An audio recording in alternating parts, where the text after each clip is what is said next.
Je suis Maud Ventura et vous écoutez La La La, le podcast d'Énergie Création qui parle d'amour. Racontez-moi ce qui vous empêche de dormir la nuit, j'y répondrai avec mes invités. Écrivez-moi à lalala@energie.com ou sur Instagram à lalala le podcast. La la la, c'est parti. 2017. MeToo oblige enfin la société à se regarder en face. Regardez ce qu'on fait aux femmes. Regardez les violences. Regardez les inégalités. C'est des articles, c'est des procès, c'est des débats. Le féminisme devient enfin un sujet de société. Mais en fait, on ne laisse pas le féminisme sur le pas de sa porte quand on rentre chez soi. C'est aussi les lessives qui s'accumulent et dont je suis la seule à m'occuper. C'est les écarts de salaire qui vont se creuser entre mon amoureux et moi. C'est la charge mentale et émotionnelle qui va se démultiplier si mon couple accueille un jour un enfant. Ce que je veux dire, c'est que le féminisme ne se joue pas que sur la place publique. Ce n'est pas un débat théorique, lointain. Il se faufile aussi dans l'intimité de notre foyer. Le féminisme est un sujet de couple. En fait, il n'y a en réalité pas de sujet plus la que le féminisme. Si on a envie d'entendre parler d'amour d'une autre façon, c'est-à-dire avec violence, avec liberté et avec excès. Quand j'ai envie d'être amoureuse de lui, je joue un peu la comédie à moi-même. J'ai envie de dire non, il n'y a pas vraiment eu de coup de foudre. T'es tombé amoureux ? Ouais. C'est un besoin de ne pas être seul aussi. C'est un besoin d'être toujours avec une épaule, un bras, une présence. Quand on est célibataire, on a peur de pas trouver quelqu'un, de pas s'engager, de pas être en couple. Et quand on est en couple, on a peur de ne jamais être à nouveau célibataire. À partir du mois de septembre, l'année dernière, je n'ai plus rien fait d'autre qu'attendre un homme, qu'il me téléphone et qu'il vienne chez moi. Aujourd'hui dans La La La, on parle de féminisme sous l'angle de la remise en question de la masculinité. C'est quoi être un homme après MeToo ? Beau programme de déconstruction en perspective. Pour en parler, avec moi un invité qui chante les injonctions contradictoires de la masculinité. Un homme c'est quoi ? Je sais pas, je sais plus. Un peu dur, un peu fragile, un peu libre, un peu docile, un peu fort, un peu sensible. Bon, vous l'aurez deviné, cette chanson s'appelle Un homme et mon invité est Jérémy Frérot. Son deuxième album solo vient de sortir. Je précise solo car vous l'avez peut-être découvert en duo avec les Frérots de la Vega. Les deux copains révélés dans The Voice n'ont eu aucun mal à faire fondre notre petit cœur avec leur franc-parler rafraîchissant et leur voix qui se mêlaient l'une à l'autre avec bonheur. Car Jérémy Frérot, c'est une belle voix et une belle gueule, du surf et de la guitare sur la plage, alors bien sûr que je suis conquise et je suis pas la seule. Jérémy revient avec un nouvel album qui questionne les choix de vie, le désir, la parentalité. Dans ses chansons, il nous emmène aussi dans un bar où on se retrouve entre amis ou au bord de la mer. Bref, c'est un très joli album où il est aussi question de masculinité. Notre sujet du jour, ça tombe bien. Bonjour Jérémy, merci d'être là. Bonjour, merci à toi. Alors, un homme, c'est quoi ? Je sais pas, je sais plus. On sait pas, on sait plus. Je crois qu'on arrive à la fin, à la limite de la société patriarcale. Je crois que tout le monde en a marre. Et pas que les femmes, d'ailleurs. Je crois que c'est le plus important à rappeler, en fait. C'est évidemment les femmes qui nous ont demandé d'arrêter tout ça, et heureusement. Mais il y a aussi des hommes qui ont souffert de cette société-là et qui veulent en changer. Toi, tu as quoi, une petite trentaine ? C'est une question qui est partagée par les hommes de ton entourage. C'est quelque chose que tu observes ? Complètement, oui. Enfin, on n'a pas ce genre de discussion, mais en tout cas, on a ce mode de vie qui existe et qui est dans le total respect et dans l'égalité des sexes permanent, en fait. Et que ça soit, comme tu l'as dit, sur la place publique ou à la maison. En parlant d'à la maison, tu m'as fait beaucoup rire pendant le premier confinement avec une petite vidéo postée sur Instagram avec donc ta femme, Laure Manodou, qu'on adore, où vous faites un porté et c'est elle qui te porte. Et ta légende, c'est « Porter la culotte, je crois qu'on s'en fout, ma femme est solide ». Ouais, c'est ça. À la maison, en fait, il n'y a pas vraiment de rôle homme-femme. Il y a plus deux humains dans une maison qui s'aiment et qui élèvent des enfants. Alors après, voilà, il y a une femme a des hormones que n'ont pas les hommes, donc c'est en cela qu'on est différent. Mais dans le rôle à jouer, on se répartit les rôles sans que ça soit c'est pour les femmes ou c'est pour les hommes. Il y a pas de ça chez nous. On est vraiment assez égal là-dedans. Il y a eu un beau programme de déconstruction alors. Pas du tout, parce que j'ai été élevé comme ça. Ok. J'ai toujours vu mes parents s'aimer de cette manière-là. J'ai toujours vu mon père faire le ménage, des lessives, faire à manger, comme ma mère. Ma mère a toujours fait mieux à manger que mon père, ça c'est sûr.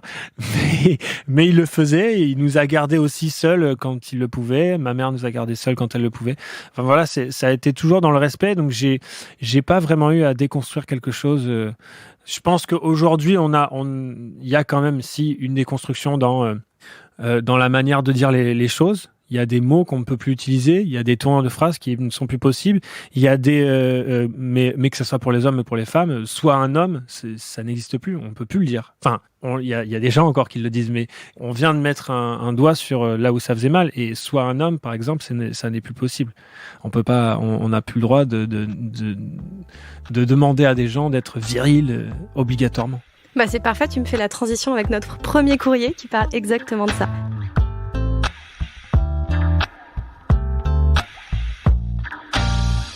Allez, je lis la lettre. Je m'appelle Olivier, je suis très timide et j'ai toujours pensé être un peu quelconque, ni beau ni moche. Alors je me suis longtemps reposée sur mon empathie, ma gentillesse naturelle, mon côté bon public. Mais je réalise que c'est loin de suffire. Si on est juste gentil, mais pas dragueur, il ne se passe rien.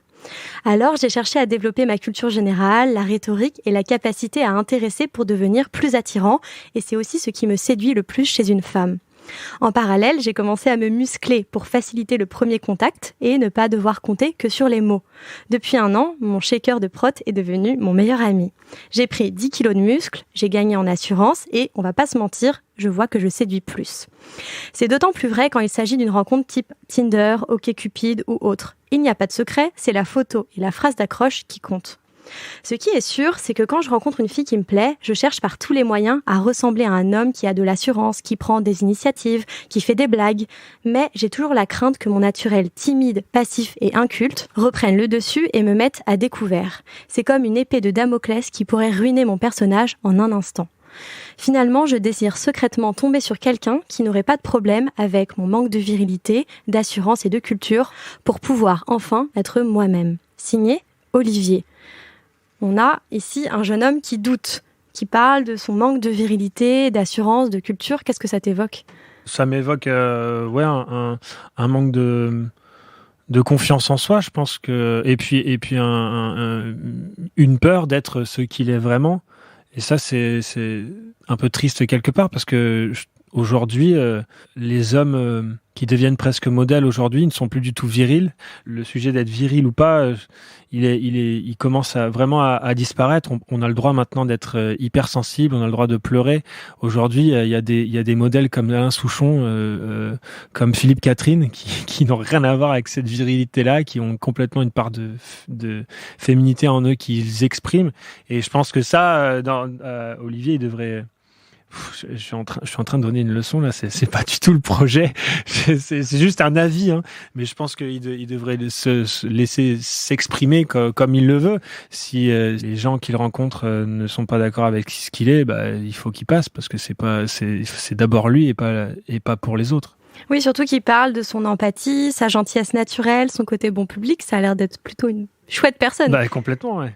Complètement. Et puis, il fait un gros travail quand même. Essayer d'être plus cultivé et tout ça, c'est quand même assez... Pour les autres, c'est quand même... C'est contraignant, je trouve. Mais c'est intéressant parce que ça montre aussi la pression qu'il peut avoir. Ouais. On parle beaucoup, et c'est vrai qu'elle est réelle, la pression exercée sur les femmes pour ressembler à une image, pour sculpter leur corps qui ressemble à des idéaux assez inatteignables. Cette lettre, elle rappelle aussi, c'est sûrement pas dans les mêmes proportions, mais qu'il y a aussi une pression. Quand il parle d'être un homme, il dit faut de l'assurance. Il dit, là on parle de séduction, il dit faut faire le premier pas, faut aborder, faut être musclé, faut avoir de la tchatch. Enfin, il y a une petite pression quand même.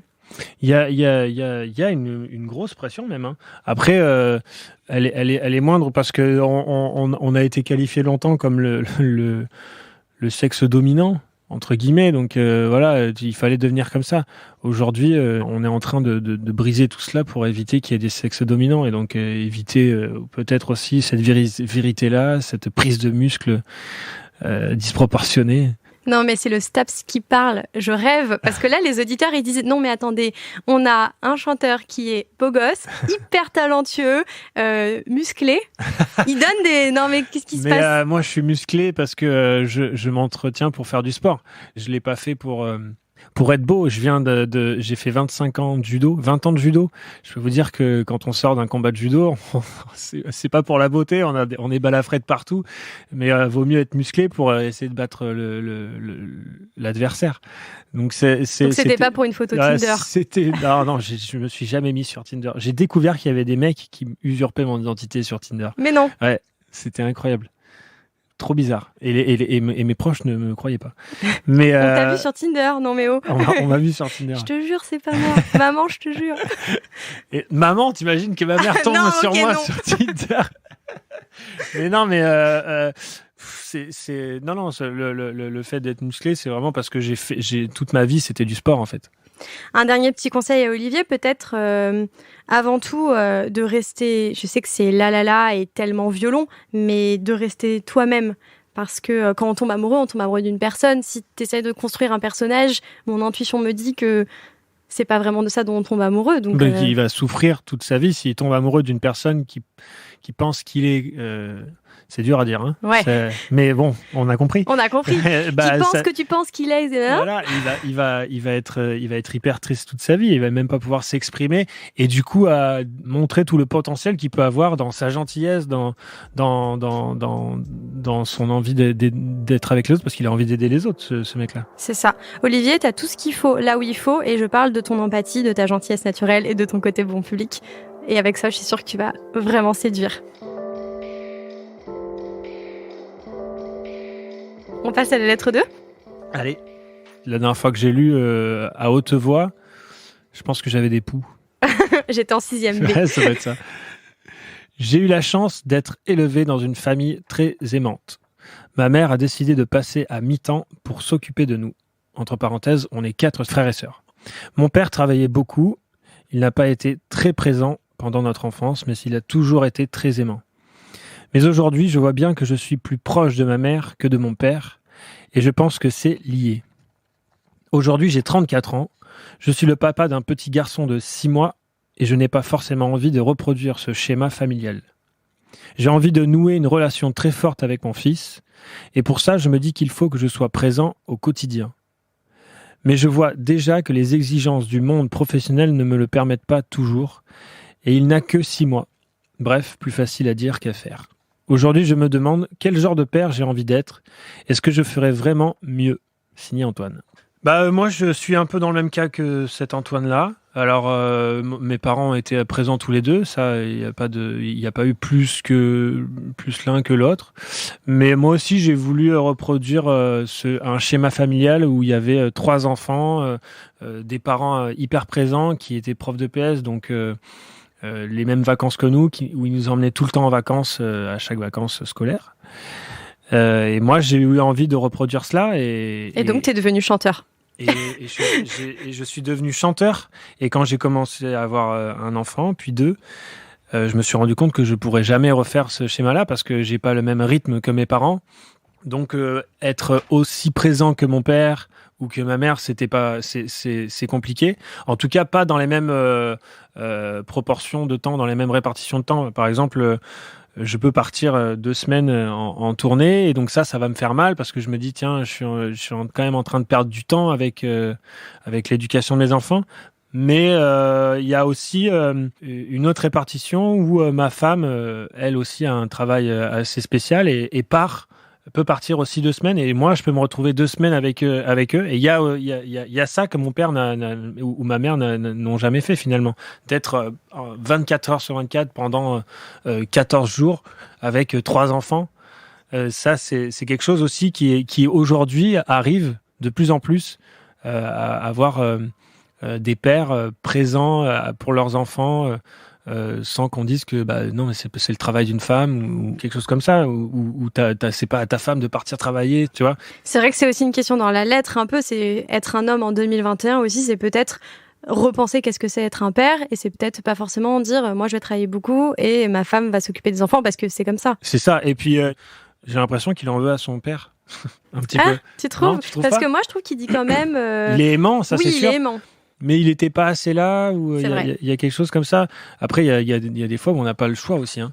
Il dit pas que c'était à cause de la masculinité, que le père devait aller travailler et la mère reste au foyer. Il y a des fois où c'est les papas qui vont travailler, il y a des fois c'est les mamans qui vont travailler, mais on voit de plus en plus ce genre de schéma où les pères restent à la maison. Et encore plus maintenant quand on est en train un peu d'oublier l'allaitement, tu sais, l'allaitement au sein. Et du coup, les pères sont en train aussi de s'immiscer un peu dans cette... Parce que ça empêchait, c'est ça, les papas, j'imagine, d'aller donner un biberon la nuit si c'est la femme qui allaite, j'imagine. Ouais, c'est ça. Après, moi, je trouve que c'est pas bon. Hein, de quoi d'enlever l'allaitement. c'est pas, parce que c'est toute l'énergie pour un bébé est là-dedans, dans le corps de la femme. Mais le fait d'enlever cet allaitement au sein rapproche le père. Et ça, c'est pas anodin aussi. On est en train de se rapprocher pour faire grandir des enfants à deux, vraiment à deux. On va à l'hôpital avec sa femme, on reste dans la chambre avec sa femme pendant 3 jours, alors qu'avant, les gars, ils allaient se mettre des grosses races pour fêter l'enfant. Aujourd'hui, on a un lit de camp dans la chambre et on se lève pareil, on fait les couches pareilles. On est en train d'arriver à cela. Et ça amène à avoir une égalité des sexes. C'est sûr que le féminisme, c'est ce que je disais aussi un peu en intro. Il y a les grands discours et il y a aussi le fait d'avoir un lit dans la chambre et d'être là et de changer une couche, quoi. Exactement. Et ce qui m'intéresse aussi dans cette lettre, c'est qu'il se pose la question, j'ai l'impression, de qu'est-ce que j'ai partagé avec mon père. Je pense qu'on fait avec ce qu'on peut, avec ce qu'on a, avec ce qu'on est. Je suis pas sûr qu'il y ait vraiment beaucoup de pression là-dessus. En fait, personne va se juger personne. Quand on a un travail qui prend, c'est comme ça, on fait avec. Mais ce qui est important, c'est de montrer toujours qu'on les aime et que quand on est là, on est présent. Ça, c'est le plus important, je pense. Et Antoine finit sa lettre en demandant quel genre de père j'ai envie d'être. Est-ce que toi, c'est une question que tu te poses ou tu dis juste genre, on tente un truc, on fait au mieux et on verra? Non, j'essaie d'être le maximum... j'essaie de leur donner le plus de liberté possible, en fait. Et ça, c'est assez dur, finalement. Parce que c'est en train de changer cette fonction de père-enfant, dans le sens où avant, j'ai déjà vu des parents dire non mais il peut pas être ton chéri, c'est un garçon, tu es un garçon, c'est pas possible. Tu vois ce genre de discours? En gros, les garçons ils font certaines activités, les filles font certaines activités, c'est ça? Il y a ça, et puis tu peux pas aimer un garçon, tu peux pas être homosexuel. Et donc, quand toi, tu dis donner la liberté à mes enfants, c'est leur dire tu peux aimer qui tu veux. Tu peux aimer qui tu veux, tu peux faire ce que tu veux, tu peux mettre du rose si tu as envie de mettre du rose, tu peux tenir ton stylo comme ça, tu fais ce que tu veux, en fait. Pour développer cette liberté, cette créativité, cette envie d'être encore plus soi-même.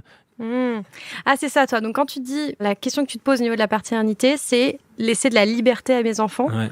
Ah, c'est étonnant, c'est la première fois que j'entends ça. C'est les laisser libres de développer. Les libres de développer ce qu'ils ont envie et pas et pas forcément vouloir reproduire socialement à chaque fois.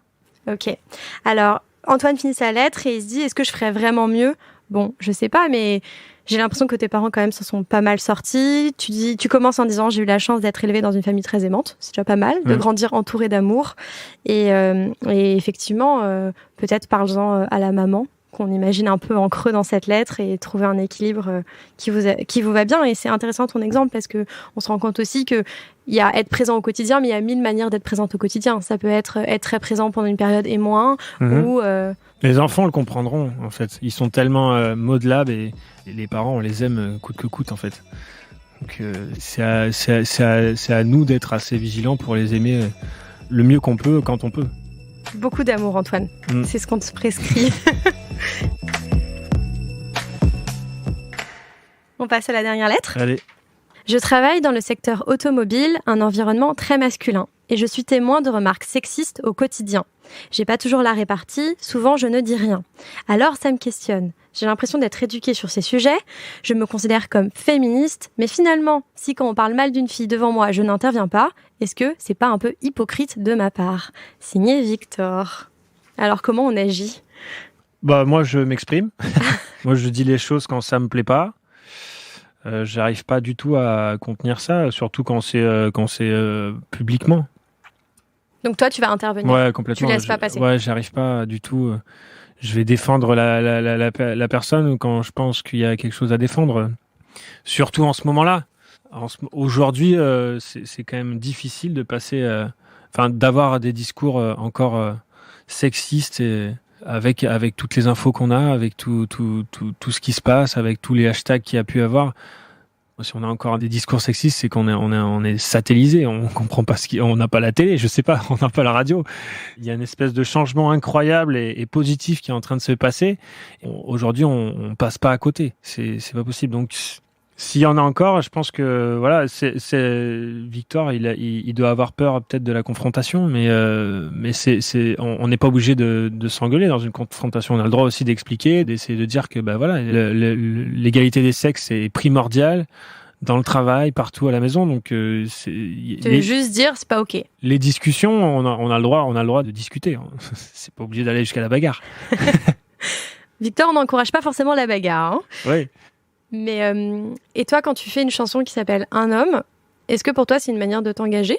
Est-ce que tu sens aussi que tu as une responsabilité en tant que personnalité publique de parler de ça ? Bien sûr, de parler de ça, de parler de choses qui moi me touchent.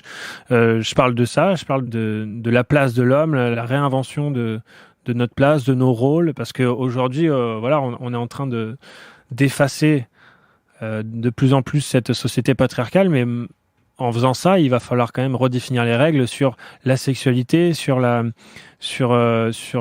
séduction, sur les rôles à la maison, sur les rôles au travail, il y a tout ça qu'il va falloir réorganiser. On peut pas rester dans le même schéma. Donc tu dis qu'il y a eu une déconstruction et que maintenant il faut passer à la reconstruction. Exactement, c'est pour ça que cette chanson se pose des questions. Qui je suis maintenant, parce que c'est à nous en fait de changer. C'est aux hommes de changer. La femme a besoin d'émancipation, ça c'est sûr et certain, mais si on lui laisse que ça changera jamais. Il faut aussi que les hommes se posent des questions pour changer, c'est là la clé. Il faut absolument que les hommes changent d'attitude pour que l'égalité des sexes intervienne. Donc en gros, le féminisme, c'est pas qu'une question de femmes. Surtout pas.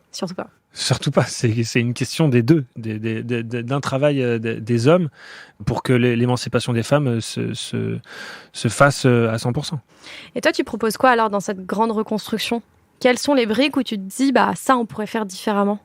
Que ça soit dans ta vie privée, tu vois, ou dans la sphère publique ? Est-ce qu'il y a des choses où tu te dis, ça va dans la bonne direction ?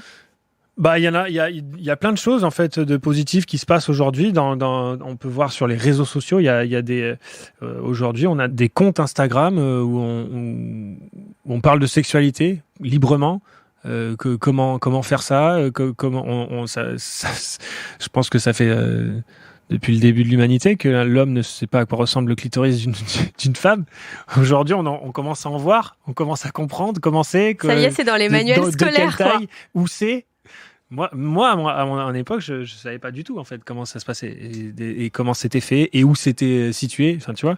Et ça, grâce à ça, c'est hyper positif en fait. On est en train de comprendre la femme et donc de se rapprocher d'elle aussi. Mais c'est trop intéressant parce que ça montre bien que le féminisme entre jusque dans nos lits et que c'est pas un truc lointain. Complètement. Et on arrête et on est en train aussi d'arrêter de dire l'homme a un sexe et pas la femme. C'est pour ça que ça les différencie. Mais non, pas du tout. La femme a un sexe aussi, mais on le voit pas. Il y a tout ça qui est en train. Les manières de parler, les manières de s'exprimer, les manières d'éduquer. Je pense que c'est surtout ça le point le plus gros où il faut creuser, c'est l'éducation. Oui, parce que toi, tu as donc 2 fils. Qu'est-ce que tu as envie de leur dire alors ? Comment tu as envie de les éduquer pour être des hommes 2021 ? Clairement, il n'y a pas très longtemps, je l'ai repris quand il a dit ma sœur, elle n'a pas de zizi, donc c'est une fille. Non, ta sœur, elle a un zizi, mais tu le vois pas. C'est ce genre de discours qui va faire qu'on va se rapprocher sur l'égalité des sexes. Je veux mettre du rose, il y a tout ça qui va entraîner une génération qui va s'aimer beaucoup plus. Quel beau projet, une génération qui s'aime beaucoup plus.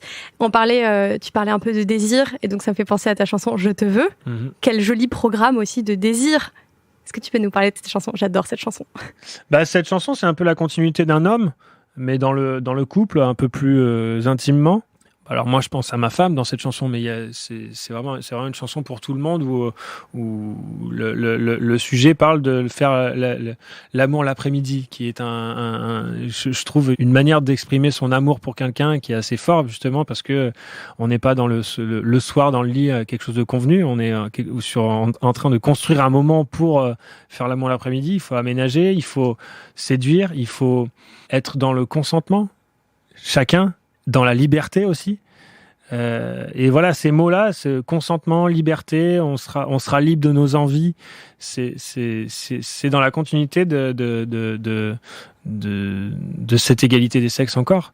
Et tu disais le mot convenu, c'est ça, c'est qu'il y a quand même beaucoup de chansons d'hommes qui chantent le désir pour une femme, et c'est toujours un peu la même chose, c'est toujours les mêmes ritournelles. Et là, justement, il y a quelque chose de pas du tout convenu dans cette chanson qui dit, mais en fait, le désir, c'est multiple, c'est plein de manières, c'est deux corps et...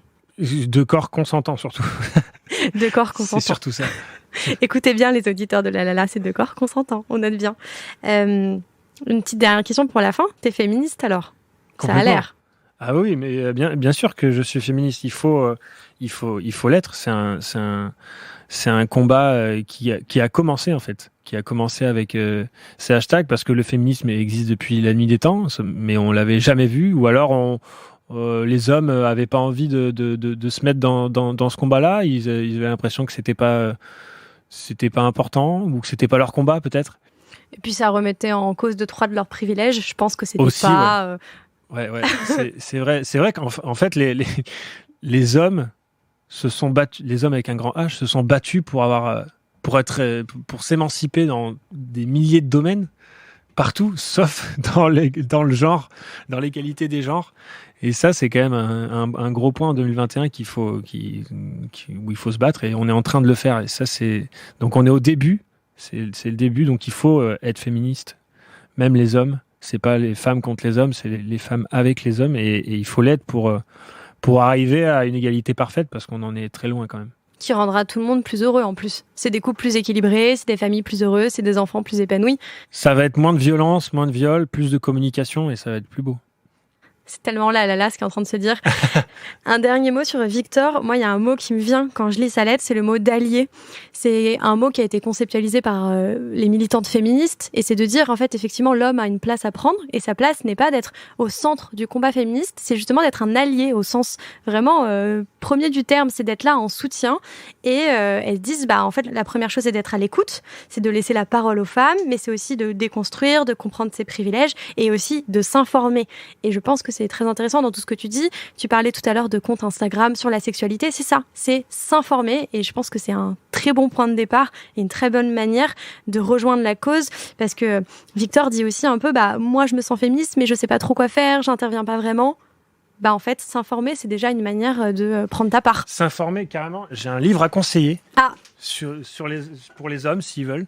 Carrément. La La La Club de lecture. Voilà. C'est Ivan Jablanca, c'est Des hommes justes, du patriarcat aux nouvelles masculinités.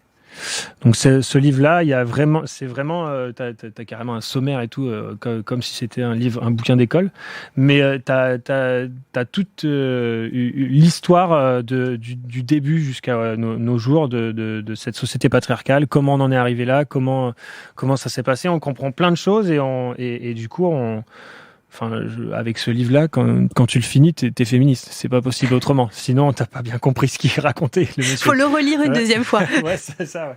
C'est trop bien comme lecture. Ouais, c'est vraiment hyper intéressant. D'habitude, je suis pas très fan quand c'est pas des histoires qui me passionnent, mais oui, parce que j'imagine que c'est pas un roman, c'est un essai. On est quand même sur 500 pages. De patriarcat, mais c'est hyper bien expliqué avec des mots assez simples, et donc tout le monde peut lire ce bouquin. Voilà, c'est QFD, ce qu'il fallait démontrer, s'informer. Il sort de son sac à dos le livre sur le sujet. Merci beaucoup. Donc, je rappelle, ton dernier album, Meilleure Vie, on va vite l'écouter. On écoute un homme, bien sûr, pour déconstruire 2-3 petites choses, mais aussi plein de petites pépites comme J'ai la mer. J'adore cette chanson. Et il y a des petites sessions acoustiques disponibles sur YouTube. Alors, j'ai écouté, la moitié des vues, c'est moi. Donc, venez écouter avec moi, franchement. Et voilà. Et si d'ailleurs, on aime ta voix mêlée à une autre voix, je souligne que tu fais encore des très beaux duos, notamment un dans le dernier album de Ben Mazué, Gaffe aux autres. Cette chanson est sublime. On l'a reçue d'ailleurs dans La La La. Donc que du beau. Est-ce qu'il y a du live au programme ? Peut-être pas. Il y en a. C'est juste capté par vidéo. Il n'y a pas de public pour l'instant, mais il y en a. Je fais de la musique pour faire du live. J'ai besoin de ça. Après, j'ai 40% de satisfaction. J'ai besoin d'avoir des gens, une scène, du monde, et donc pour attendre, pour patienter, on fait ce genre de choses. Captation live avec les musiciens, avec les intermittents avec qui on travaille aussi. C'est important. Ouais. Et tu penses retrouver la scène quand ? Vous n'avez pas trop de En 2022. En 2022. On Oui. peut déjà prendre nos places alors. On va bientôt annoncer la tournée. On attend. Merci beaucoup. Merci à toi. La La La est un podcast d'Énergie Création. Retrouvez-nous sur les réseaux sociaux à La La La le podcast et écrivez-nous vos courriers par mail à lalala@energie.com. La La La, à bientôt.